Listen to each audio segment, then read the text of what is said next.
¿qué tal? Bienvenidos a esta guía visual. Fíjense, hoy nos toca hacer algo fundamental.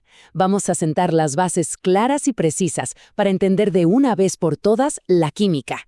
La idea es armar una previa súper sólida para poder abordar con éxito cualquier unidad de química orgánica que se les cruce. Básicamente, vamos a preparar el terreno para un viaje microscópico verdaderamente épico, donde el protagonista absoluto, nuestro héroe, es el átomo de carbono. Si alguna vez sintieron que la química orgánica es como un idioma alienígena indescifrable, bueno, no se preocupen, porque hoy vamos a aprender su alfabeto desde cero. Bueno, vamos directo al grano. Esta es nuestra hoja de ruta, dividida en 5 pasos muy claros. 1. La base de todo. 2. El secreto del carbono. 3. Enlaces y estructuras. 4. El tira y afloja molecular. Y 5. Atracciones y un checklist final para asegurarnos de que todo quedó claro. Arrancamos con la sección 1, la base de todo, conociendo a los elementos biogenésicos.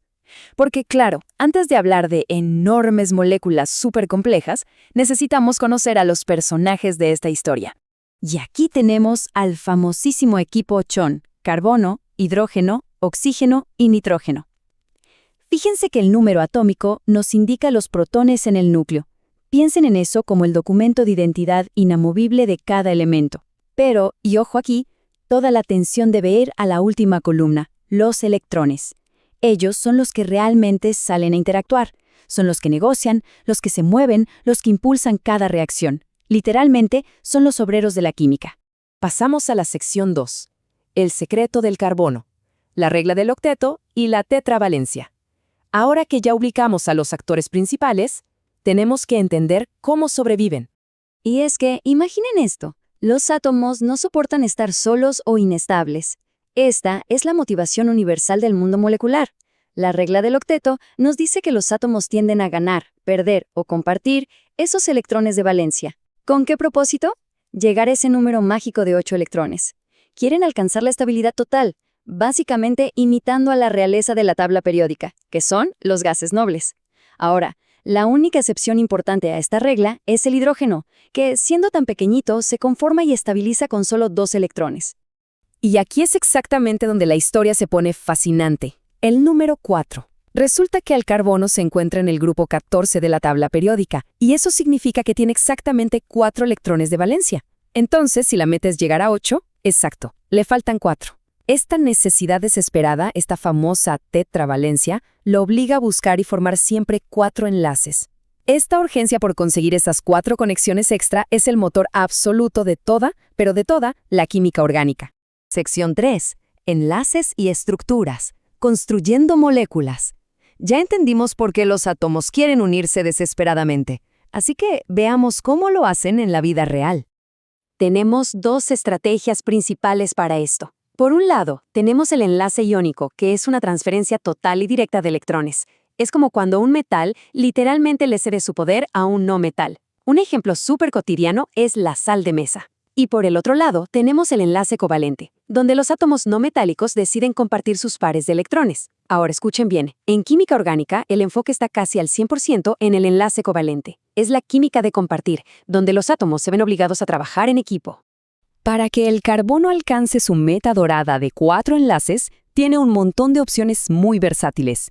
Puede formar enlaces simples, compartiendo un solo par de electrones con otro átomo. O, si la situación lo requiere, enlaces dobles, compartiendo 2 pares. E incluso puede llegar a enlaces triples, compartiendo 3 pares.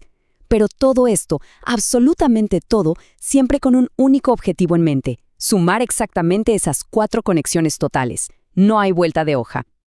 Para poder visualizar de forma clara todas estas conexiones, usamos las llamadas estructuras de Lewis. Piénsenlo así, son literalmente los planos arquitectónicos del mundo microscópico. Usamos puntitos para representar electrones y unas simples líneas para representar los enlaces. Con esto podemos construir y entender gráficamente moléculas como el metano, donde ven a un carbono unido a 4 hidrógenos, o el agua, con un oxígeno unido a 2 hidrógenos. Es genial porque nos permite ver de un vistazo exactamente cómo se están compartiendo esos valiosos electrones. Avanzamos a la sección 4. El tira y afloja molecular, electronegatividad y polaridad. Porque resulta que, bueno, aunque los átomos compartan electrones, compartir no siempre significa que lo hagan a partes iguales. Y esto de la electronegatividad ilustra de manera brillante de qué trata el conflicto. Básicamente, es la capacidad que tiene un átomo de atraer hacia sí mismo los electrones compartidos en un enlace. Es, literalmente, un juego de tirar de la soga. Los átomos que tienen mayor electronegatividad tiran de los electrones con muchísima más fuerza, acercándolos hacia su propio territorio. Todo este tira y afloja nos deja dos escenarios posibles. Primero, el enlace covalente no polar, donde el reparto es súper justo y equitativo. Y esto es vital, anótenlo mentalmente. El enlace entre el carbono y el hidrógeno siempre se considera la base, el estándar absoluto de lo no polar. Luego, tenemos el enlace covalente polar. Aquí, el reparto es totalmente desigual, como cuando el carbono se une a un oxígeno, por ejemplo. El átomo más fuerte se roba un poco más la atención de los electrones y eso crea unas pequeñas cargas parciales, positivas y negativas, a lo largo de la molécula. Y por fin llegamos a la sección 5, atracciones y, checklist final, fuerzas intermoleculares y preparación. Es hora de hacer un poco de zoom out y ver cómo interactúan ya no los átomos, sino las moléculas enteras en el mundo real.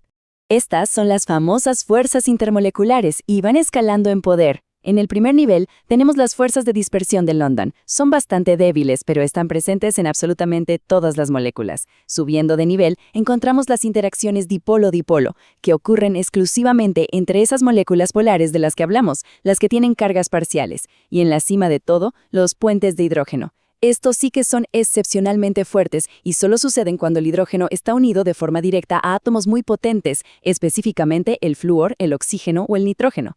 Ahora, para que se den una idea de lo inmenso que es el impacto de todo esto en el mundo físico real, fíjense en el agua y el metano. Ambas son moléculas de un tamaño muy similar. Sin embargo, sabemos que el agua necesita calentarse hasta los 100 grados Celsius para empezar a hervir. En cambio, el metano, de tamaño casi igual, hierve a unos congelados 161 grados bajo cero. ¿La diferencia? Son justamente esos puentes de hidrógeno en el agua, que actúan como un superpegamento molecular increíblemente resistente.